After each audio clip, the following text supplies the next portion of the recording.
नमस्कार सगळ्यांना। इथे आपण 4 वाट्यांमध्ये वेगवेगळी पिठं घेतलेली आहेत।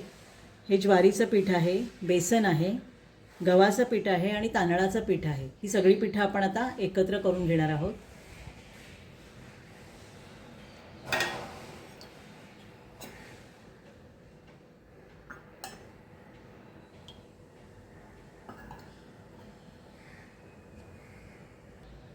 आता यामध्ये बारीक चिरलेला कढीपत्ता, कोथिंबीर,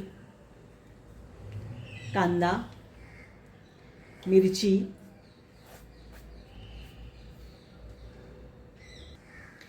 इथे आपण लाल तिखट, हळद, जिरे पावडर, थोडंसं हिंग, धणे पावडर, बारीक केलेला थोडासा ओवा, पांढरे तीळ, काळे तीळ आणि मीठ असं सगळं आपण घेतलेलं आहे। ते आपण यामध्ये घालूया। तर हे सगळं आपण आधी मिक्स करून घेऊया।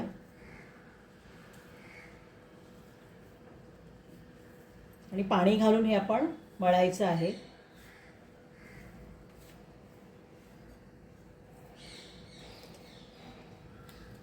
थोडं थोडं पाणी घालून मळायचं आणि याचा छान असा गोळा करून घ्यायचा।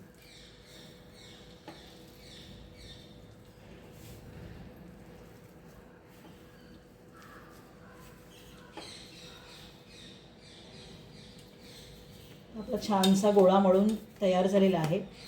5 मिनिटं आपण याला आता झाकून ठेवू।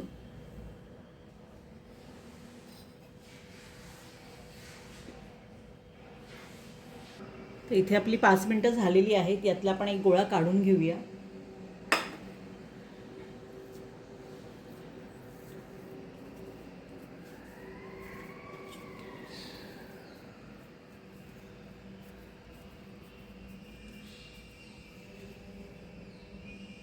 तर इथे मी तवा घेतलेला आहे। गॅस मी ऑन केलेला नाही आहे। आपण तव्यात एक साधारण 1 चमचा तेल घालून घेऊया।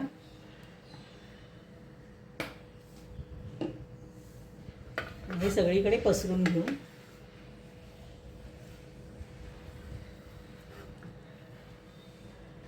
आता हा जो आपण गोळा घेतलेला आहे तो या तव्यामध्ये आपण थापायचा आहे। थोडा थोडा पाण्याचा हात घेऊन थापलं तरी चालणार आहे।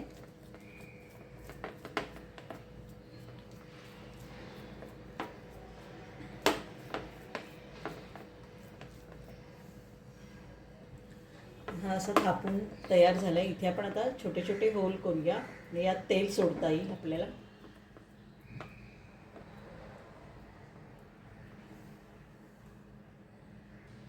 तर यामध्ये आपण तेल सोडूया आणि नंतर गॅस ऑन करायचे आपल्याला।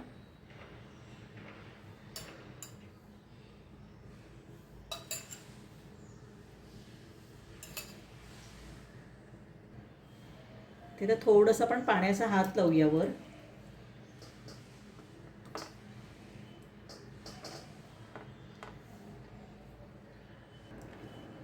आता मी गॅस ऑन करते आणि याच्यावर 1-2 मिनिटं आपण झाकण ठेवूया।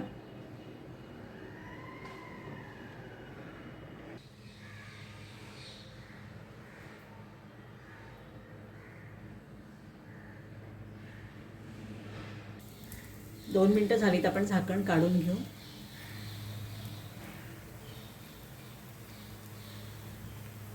मस्त खमंग असा सुवास यायला लागलाय। तर हे खालच्या साईडने बऱ्यापैकी भाजल्यानंतर आपण उलटवूया। वा मस्त। तर थोडंसं पुन्हा आपण तेल सोडूया। तर यावेळी आपण कडेने तेल सोडलं तरी चालणार आहे।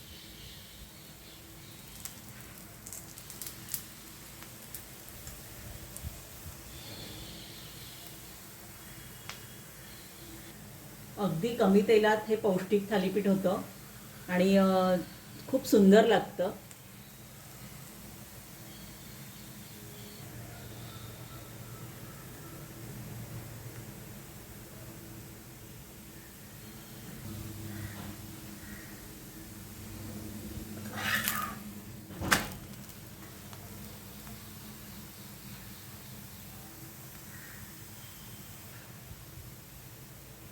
हे अशा पद्धतीने आपलं थालीपीठ तयार झालेलं आहे भाजून।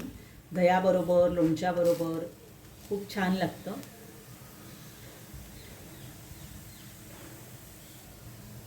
दुसरा तवा घेऊन मी दुसऱ्या तव्यावरही थालीपीठ थापणार आहे. ॲट अ टाईम तुम्ही 2 तव्यामध्ये हे करू शकता. बघा किती सुंदर झालं आहे.